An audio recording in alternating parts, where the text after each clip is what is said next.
পাঁচতলা দেখে আসি।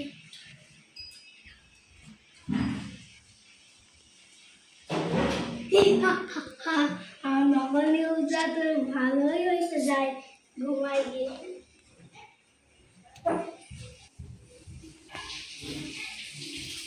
গো, এই নকল নিউজ কে ছাড়ছে? আমার তো খোঁজটা লাগাতে হবে, এসব কে করছে দেখতে হবে আমার। কে করছে? Hello sir. হ্যাঁ হ্যালো, আমি ওর ছবিটা খুঁজে পেয়েছি। ওই নকল গোয়েন্দা? হ্যাঁ। ও তাহলে ছবিটা আমাকে পাঠিয়ে দাও, আমি দেখি। ওকে, ছবি তো পাঠিয়ে দিচ্ছি, আমার এক্ষুনি বের হতে হবে। এই তুই তোর বসের নাম কি বল? মাইল বসের নাম বলবি স থানা।